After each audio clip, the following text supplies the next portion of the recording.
nós trazemos aqui algumas considerações. Vejam, nós vamos chamar atenção aqui para muitos aspectos.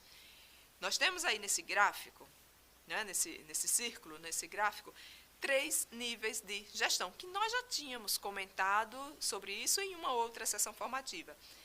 E esses níveis de gestão vão apontar para o trabalho administrativo, para o trabalho curricular e para o trabalho pedagógico.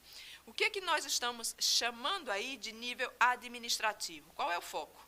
O foco está centrado nos recursos, nos processos, certo? E nas pessoas.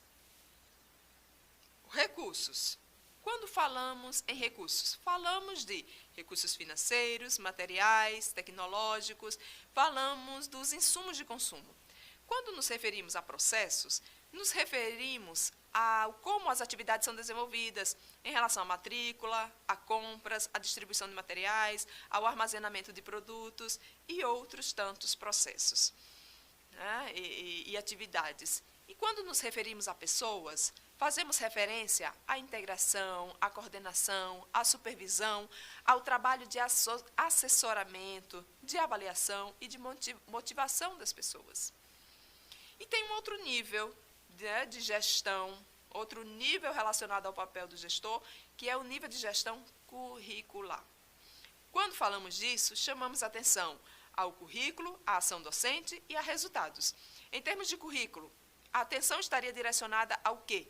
Por exemplo, ao PPP, às diretrizes curriculares, à BNCC, né, as competências e habilidades conforme indicam aí as orientações curriculares. Quando falamos em ação docente, fazemos referência ao planejamento, à didática dos professores, à avaliação, à relação com os estudantes, por exemplo. Ao nos referirmos aos resultados, fazemos referência às avaliações internas, às avaliações em larga escala, às avaliações regionais, à avaliação institucional também, certo? E o nível de gestão pedagógico? Quando falamos e pensamos nele, o que é que vem à mente? Aspectos relativos à aprendizagem, à conduta e à integração, que nós estamos chamando de aprendizagem aí. O que é que entra? O que é que deve ser considerado? Planejamento, as estratégias didáticas, o monitoramento, a avaliação e a relação de mediação entre os sujeitos.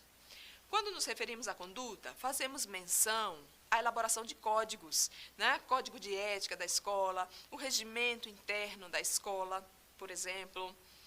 E fazemos referência ainda às assembleias, às reuniões de trabalho, ao reconhecimento social da escola e dos estudos que são desenvolvidos ali.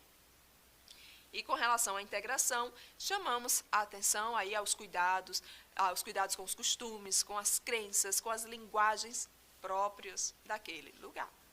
Tá?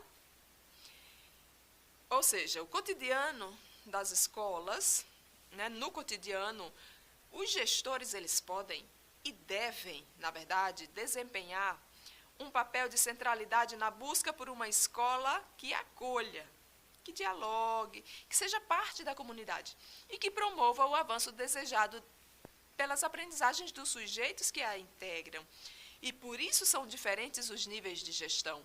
E aqui nós trazemos o administrativo, o curricular e o pedagógico.